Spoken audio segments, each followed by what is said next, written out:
क्या ये बात अजीब नहीं लगती कि मतलब कोई इंसान हफ्तों तक उबली-हुई सब्जियां खा रहा है? और जिम में भी घंटों पसीना बहा रहा है। बिल्कुल। जिम में पसीना बहा रहा है, लेकिन फिर भी वो जो वजन की सुई है ना, वो अपनी जगह से टस से मस नहीं होती। हाँ, ये बहुत ही फ्रस्ट्रेटिंग स्थिति होती है किसी के लिए भी। राइट। और इसका कारण उसकी प्लेट में रखा खाना नहीं, बल्कि ये हो सकता है कि वो इंसान रात में सिर्फ 5 घंटे की नींद ले रहा है। एक्चुअली यही वो जगह है जहाँ डाइटिंग के पुराने नियम फेल हो जाते हैं। बिल्कुल। ये एक ऐसा तथ्य है जो डाइटिंग की पूरी दुनिया को सिर के बल खड़ा कर देता है। तो आज के इस डीप डाइव में हम हेल्थ टॉक्स इंडिया के एक बेहद दिलचस्प स्रोत का विश्लेषण कर रहे हैं, जिसका नाम है sustainable weight loss through smart lifestyle habits. एक बहुत ही जरूरी विषय है ये। है ना?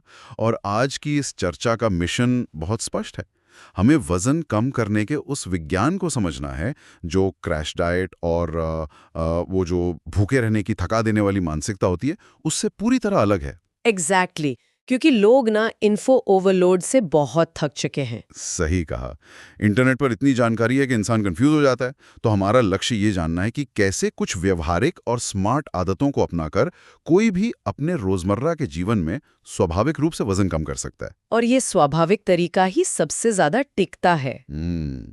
इसे ऐसे समझें कि ये बिल्कुल वैसा ही है जैसे किसी गाड़ी को स्मूथ चलाने के लिए उसका पूरा इंजन बदलने की जरूरत नहीं है। बस उसमें बेहतर ईंधन डालना है और थोड़ी अच्छी ड्राइविंग आदतें अपनानी है। ये गाड़ी वाली एनालॉजी बहुत सटीक है क्योंकि यहाँ बात बहुत ही दिलचस्प हो जाती है। इंसान ने एक्चुअली अपने ही शरीर को एक युद्ध का मैदान मान लिया है। मतलब शरीर को ही अपना दुश्मन समझ लिया है। बिल्कुल। ऐसा लगता है कि शरीर एक दुश्मन है जिसे भूखा रखकर या थकाकर हराना है। लेकिन आज हम जिस स्रोत पर बात कर रहे हैं वो इस मानसिकता को पूरी तरह चुनौती देता है। और वो कैसे? ये सिर्फ इस बारे में निर्देश नहीं देता कि क्या करना है, बल्कि ये गहराई से समझाता है कि ऐसा क्यों करना है।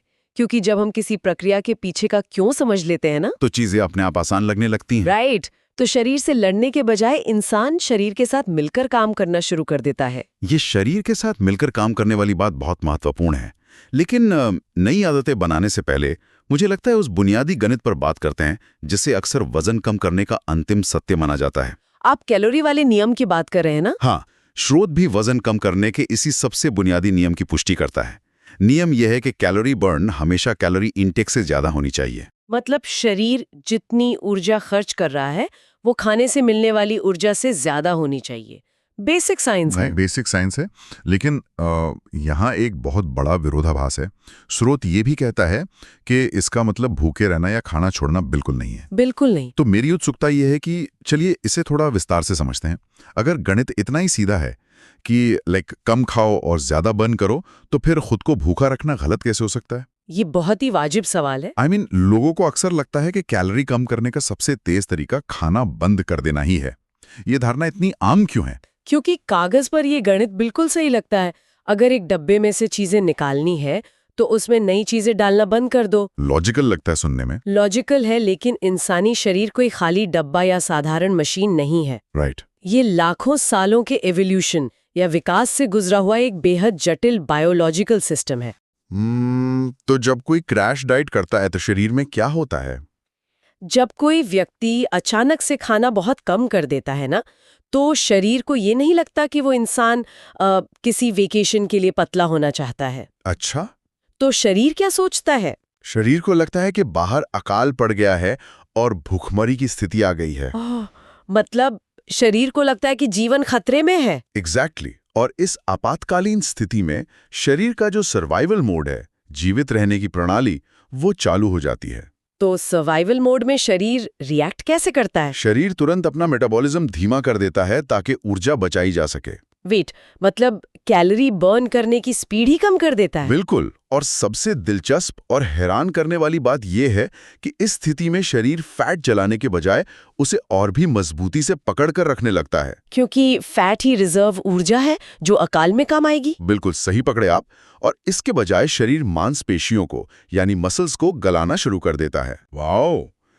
तो लक्ष्य तो फैट बर्निंग था, लेकिन इंसान अपना मेटाबॉलिज्म ही क्रैश कर बैठता है। हाँ, इसीलिए स्मार्ट आदतें वो होती हैं जो शरीर को बिना कोई खतरा महसूस कराए ऊर्जा का घाटा पैदा करती हैं। ये सर्वाइवल मोड वाला हिस्सा तो पूरी कहानी को ही बदल देता है यार। हाँ, इसका मतलब है कि शरीर को ये विश्वास दिलाना होगा कि बाहर भरपूर खाना उपलब्ध है ताकि वो बेझिझक फैट जला सके। यही सबसे बड़ा सीक्रेट है। तो अगर मैं इसे फिर से अपनी उसी इंजन वाली एनालॉजी से जोड़ूं, तो भूखे रहने का मतलब है इंजन में ईंधन डालना बंद कर देना, जिससे वो चलना ही बंद हो जाएगा। राइट, हमें उस इंजन को लगातार चलाते रहना है। और स्रोत इसी इंजन को चालू रखने के लिए रोजमर्रा की गतिविधियों पर बहुत जोर देता है। बिल्कुल, जो लोग जिम नहीं जा सकते उनके लिए स्रोत में बड़े अच्छे सुझाव हैं। हाँ, जैसे रोजाना 8 से 10,000 कदम चलना, लिफ्ट की जगह सीढ़ियों का इस्तेमाल करना और हर 1 घंटे में उठकर थोड़ी वॉक करना। ये छोटी छोटी हरकतें मेटाबॉलिज्म को एक्टिव रखती हैं। लेकिन ईमानदारी से कहूं तो क्या ये सब थोड़ा किताबी नहीं लगता? मेरा मतलब है, क्या दिन भर कुर्सी पर बैठकर काम करने वाले इंसान के लिए हर घंटे उठना सच में इतना बड़ा बदलाव ला सकता है? ये संदेह होना बहुत आम है। क्या सच में इसका असर 1 घंटे जिम में पसीना बहाने जितना हो सकता है? देखिए, हमने पसीने और थकान को ही सफलता का पैमाना मान लिया है, लेकिन यहाँ विज्ञान का एक बहुत ही मजबूत सिद्धांत काम करता है। कौन सा सिद्धांत? जिसे नॉन एक्सरसाइज एक्टिविटी थर्मोजेनेसिस या संक्षेप में नीट NEAT कहते हैं। नीट। तो ये बेसिकली क्या है?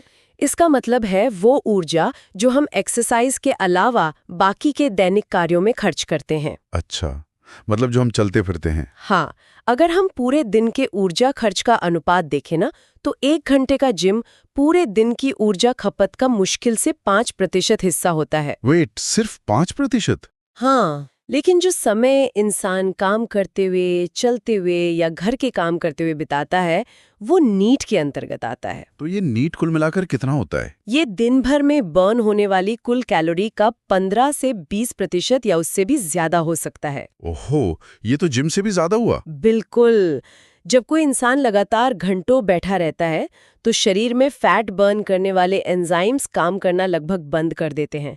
लेकिन हर घंटे महज 2 मिनट के लिए उठने से वो सिस्टम वापस रीस्टार्ट हो जाता है। तो ये तो एक नए तरीके से सोचने पर मजबूर कर देता है। अगर मैं इसे एक बैंक खाते की तरह समझाऊं, हाँ बताइए। तो भारी भरकम जिम वर्कआउट बिल्कुल किसी बड़े खर्चे की तरह है जो दिन में एक बार होता है। राइट। लेकिन दूसरी तरफ रोजमर्रा की ये छोटी छोटी हरकतें, जैसे सीढ़ियां चढ़ना, ये उन छोटे छोटे रोज के खर्चों की तरह हैं। बिल्कुल। व्यक्तिगत रूप से एक छोटा खर्च कुछ नहीं लगता, लेकिन महीने के अंत में बैंक बैलेंस सबसे ज्यादा उन्हीं छोटे खर्चों की वजह से कम होता है। ये एकदम सटीक तुलना है। मतलब छोटे मूवमेंट्स दिन भर में मिलकर एक बड़ा इम्पैक्ट डालते हैं। और सबसे बड़ी बात यह है कि जिम के लिए इंसान को अलग से मोटिवेशन जुटानी पड़ती है। वो तो है, कपड़े बदलो, बैग पैक करो। हाँ, लेकिन सीढ़ियाँ चढ़ना या फोन पर बात करते हुए चलना जीवन शैली का हिस्सा बन जाता है। इसके लिए कोई एक्स्ट्रा विल पावर नहीं चाहिए। तो इंजन को चालू रखने की बात तो हो गई। अब ये देखना जरूरी है कि उस इंजन में हम जो ऊर्जा या खाना डाल रहे हैं वो कैसे डाला जा रहा है। बिल्कुल, माइंडफुल ईटिंग की बात करना यहाँ बहुत जरूरी है। हाँ, स्रोत ये स्पष्ट करता है कि वजन कम करने का सीधा संबंध सिर्फ इस बात से नहीं है कि क्या खाया जा रहा है, बल्कि ये भी है कि खाना कैसे खाया जा रहा है। एग्जैक्टली। स्रोत 3 महत्वपूर्ण नियम साझा करता है: धीरे धीरे खाना, मोबाइल या टीवी देखते हुए खाना न खाना, और पेट 80% भर जाने पर रुक जाना। और ये तीनों ही नियम बहुत शक्तिशाली है। इन आज की भागदौड़ वाली जिंदगी में, जहां लोग काम करते हुए डेस्क पर ही लंच खत्म कर लेते हैं, वहां इन नियमों के पीछे का विज्ञान क्या है जो इन्हें इतना असरदार बनाता है? यहाँ सबसे आकर्षक बात यह है कि इसके पीछे का विज्ञान हमारे दिमाग और पेट के बीच के कम्युनिकेशन से जुड़ा है। अच्छा, वो कैसे? जब कोई व्यक्ति खाना खाना शुरू करता है, तो पेट के खिंचने से कुछ हार्मोन्स निकलते हैं। ये हार्मोन्स दिमाग तक संदेश पहुंचाते हैं कि पेट भर गया है। लेकिन इस पूरे प्रोसेस में लगभग 20 मिनट का समय लगता है। 20 मिनट का लैग? हाँ, इसे ऐसे समझें कि पेट और दिमाग के बीच का इंटरनेट कनेक्शन थोड़ा धीमा है। ओहो, इसका मतलब है कि अगर कोई इंसान बहुत तेज गति से खा रहा है, तो जब तक उसके दिमाग को ये सिग्नल मिलेगा कि पेट भर चुका है, तब तक वो जरूरत से कई ज्यादा खाना खा चुका होगा। वाह, ये तो बहुत बड़ी बात है। और यहीं पर मोबाइल या स्क्रीन का असर आता है। मतलब डिस्ट्रैक्शन। बिल्कुल, जब इंसान मोबाइल देखते हुए खाता है, तो उसका दिमाग उस विजुअल को प्रोसेस करने में बिजी हो जाता है और वो खाने के स्वाद को नजरअंदाज कर देता है। हाँ, और पेट से आ रहे उन धीमे संकेतों को भी मिस कर देता है। व्यक्ति तब तक खाता रहता है जब तक कि पेट में दर्द ना होने लगे। राइट, लेकिन जब बिना स्क्रीन के खाते हैं तो क्या होता है? तब इंसान अपनी प्राकृतिक ब्रेक प्रणाली का सही इस्तेमाल कर पाता है। बिना किसी सख्त डाइट के खाने की मात्रा अपने आप कम हो जाती है। ये माइंडफुल ईटिंग का असली जादू है यार। और जो तीसरा नियम है ना, पेट 80% भरने पर रुक जाना, उसे मैं मोबाइल की बैटरी चार्ज करने से जोड़कर देखना चाहूंगा। वो कैसे? जैसे बैटरी की लाइफ लंबी रखने के लिए तकनीक के जानकार कहते हैं ना कि उसे 100% फुल चार्ज नहीं करना चाहिए। हाँ, 80% पर चार्जिंग से हटा देना चाहिए। एग्जैक्टली। शरीर का पाचन तंत्र भी वैसा ही है। पेट को गले तक भर लेने से पाचन तंत्र पर अत्यधिक दबाव पड़ता है और फिर वो खाना सही से पचने के बजाय सीधा फैट में बदल जाता है। बिल्कुल। लेकिन 80% पर रुक जाना शरीर की उस बैटरी को सबसे अच्छी स्थिति में रखता है। हाँ। हालांकि हाँ, आज के समय में मोबाइल छोड़कर खाना कितना मुश्किल हो गया ना। ये एक चुनौती जरूर है क्योंकि स्क्रीन की आदत डोपामीन से जुड़ी है। राइट। लेकिन ये आदत एक बार बदल जाए तो भोजन से मिलने वाली शारीरिक संतुष्टि उस डोपामीन की जगह ले लेती है। चलिए, कैसे खाना है ये तो समझ आ गया। अब जरा इंजन के ईंधन की क्वालिटी पर आते हैं। मतलब हमें क्या खाना चाहिए? हाँ, उस 80% पेट को भरने के लिए क्या खाना सबसे स्मार्ट विकल्प होगा, वो भी बिना किसी बोरिंग डाइट प्लान के। स्रोत इसके लिए बहुत अच्छे रिप्लेसमेंट्स बताता है। राइट। स्रोत में दिए गए रिप्लेसमेंट्स जैसे कोल्ड ड्रिंक्स की जगह पानी या नींबू पानी, चिप्स की जगह फल या नट्स, और जंक फूड की जगह घर का खाना। और साथ ही प्रोटीन और फाइबर को बढ़ाना। हाँ, दाल, अंडे, पनीर या सब्जियां। लेकिन मेरा एक सवाल है, क्या सिर्फ प्रोटीन और फाइबर खाने से सच में वजन कम होता है? बिल्कुल होता है। या ये सिर्फ पेट भरने का एक तरीका है ताकि इंसान जंक फूड से दूर रहे? नहीं, ये सिर्फ पेट भरने का तरीका नहीं है। इसके पीछे एक बहुत ठोस बायोलॉजिकल कारण है जिसे थर्मिक इफेक्ट ऑफ फूड या TEF कहते हैं। TEF, ये क्या होता है? देखिए, शरीर को कोई भी खाना पचाने के लिए ऊर्जा खर्च करनी पड़ती है। जब कोई व्यक्ति कार्बोहाइड्रेट्स या फैट खाता है तो शरीर उसे पचाने में बहुत कम ऊर्जा खर्च करता है। ओके। लेकिन प्रोटीन एक बहुत ही जटिल संरचना है। प्रोटीन को पचाने में शरीर को अपने कुल कैलोरी इनटेक का 20 से 30% हिस्सा सिर्फ पाचन में ही खर्च करना पड़ता है। वेट, सच में? हाँ। क्या इसका मतलब ये है कि अगर कोई इंसान प्रोटीन खा रहा है तो उसका शरीर उस भोजन को पचाने के लिए ही एक्स्ट्रा कैलोरी जला रहा है? एग्जैक्टली। इसे ही हम बैठे बैठे कैलोरी बर्न करना कह सकते हैं। वाओ, ये तो बहुत जबरदस्त जानकारी है। यही तो स्मार्ट चॉइस है। आप शरीर को ऐसा ईंधन दे रहे हैं जिसे प्रोसेस करने में शरीर का मेटाबॉलिज्म अपने आप तेज हो जाता है। और फाइबर का क्या रोल है इसमें? फाइबर पचता नहीं है, लेकिन वो पाचन तंत्र से गुजरते हुए पेट को लंबे समय तक भरा हुआ महसूस कराता है। और सबसे अहम बात, प्रोटीन और फाइबर शरीर में शुगर लेवल को एकदम से बढ़ने और गिरने से रोकते हैं। हाँ, जिसे शुगर क्रैश कहते हैं। बिल्कुल। जंक फूड खाने के बाद जो अचानक थकान महसूस होती है ना, और फिर से कुछ मीठा खाने की तलब उठती है, वो उसी शुगर क्रैश का नतीजा होती है। लेकिन देखिए, ये एक महत्वपूर्ण सवाल खड़ा करता है। क्या सवाल? कागज पर या सुनने में तो ये बहुत आसान लगता है कि चिप्स की जगह नट्स खा लें। हाँ, वो तो है। लेकिन जब शाम के 5 बज रहे हो, ऑफिस की थकान हो और सामने चिप्स का पैकेट रखा हो, तो उस समय नींबू पानी और बादाम चुनना इंसान के बस की बात नहीं लगती। मैं समझ सकती हूँ। तो उस थके हुए दिमाग से स्मार्ट चुनाव कैसे किए जाएं? क्या ये सिर्फ हमारी विल पावर यानी इच्छा शक्ति का खेल है? यही पर ज्यादातर लोग मात खा जाते हैं। वो अपनी विल पावर पर बहुत ज्यादा भरोसा करते हैं। तो फिर उपाय क्या है? विल पावर फोन की बैटरी की तरह होती है, जो शाम तक आते आते वैसे भी खत्म हो जाती है। स्मार्ट चॉइस का असली विज्ञान इच्छा शक्ति पर निर्भर ना रहने में है। तो फिर किस चीज पर निर्भर रहें? इसे पर्यावरण का डिजाइन या एनवायरनमेंट डिजाइन कहते हैं। Environment design. हाँ, अगर चिप्स का पैकेट आसपास होगा ही नहीं और उसकी जगह मेज पर पहले से भुने हुए चने या नट्स रखे होंगे, तो इंसान भूख लगने पर स्वाभाविक रूप से वही खाएगा। राइट, जो सामने होगा वही खाएगा। और अगर सुबह और दोपहर के भोजन में प्रोटीन पर्याप्त मात्रा में लिया गया है, तो शाम को वो शुगर क्रैश होगा ही नहीं जो चिप्स की तलब पैदा करता है। मतलब सुबह लिया गया एक स्मार्ट फैसला शाम की कई गलतियों को अपने आप रोक देता है। बिल्कुल। ये बहुत ही शानदार नजरिया है। खाने और चलने की इन आदतों के बाद अब चर्चा उन छुपे हुए कारणों की तरफ बढ़ती है जिन्हें लोग अक्सर नजरअंदाज कर देते हैं। हाँ, जो सीधे खाने से नहीं जुड़े हैं। हम बात कर रहे हैं नींद, तनाव और पानी की ताकत की। स्रोत स्पष्ट करता है कि कम नींद का मतलब है भूख बढ़ाने वाले हार्मोन्स का ज्यादा होना। और तनाव का मतलब है फैट के जमाव का बढ़ना। राइट।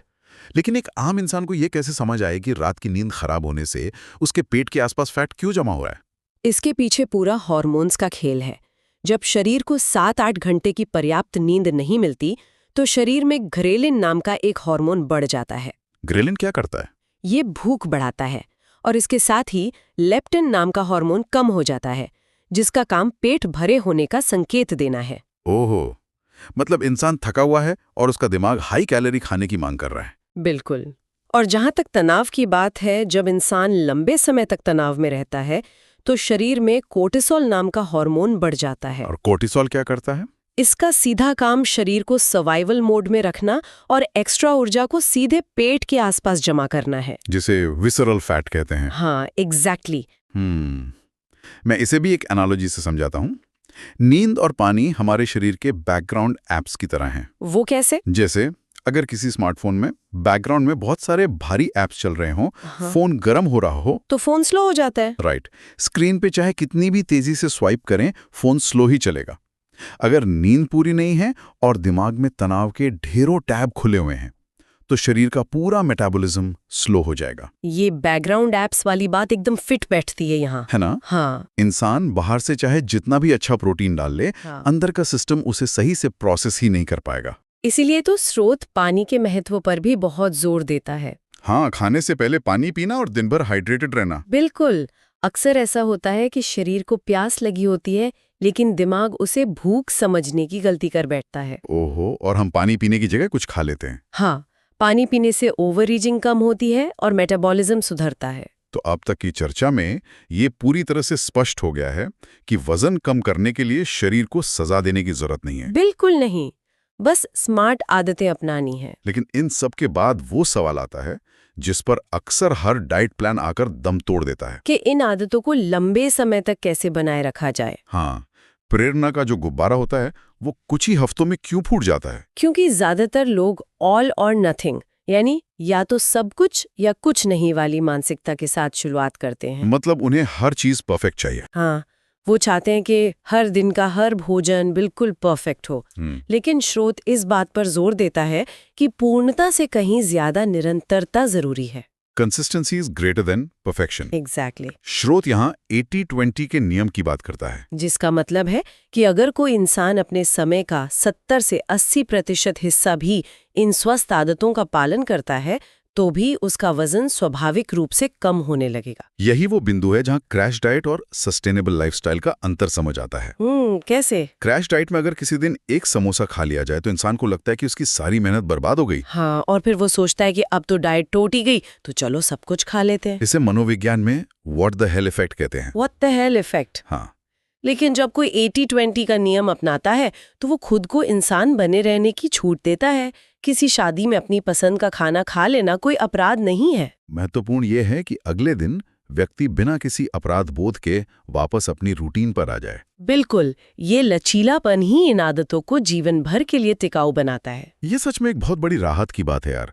तो अगर हम इस पूरी विस्तृत चर्चा के सार को समेटें तो बात एक बहुत ही गहरे बिंदु पर आकर ठहरती है। क्या है वो बिंदु? हमने शुरुआत में कहा था कि इंसान ने वजन कम करने को एक युद्ध मान लिया है, जहां शरीर एक मशीन है जिसे भूखा रखकर सजा लेनी है। राइट।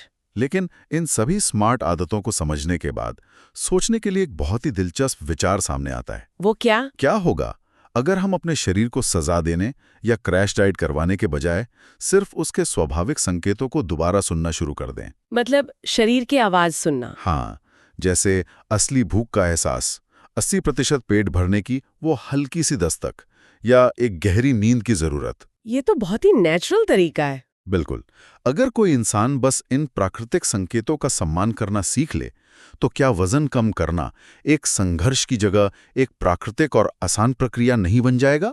मुझे लगता है वजन कम करने का सबसे बड़ा रहस्य कम खाना नहीं बल्कि अपने शरीर के साथ फिर से जुड़ना है।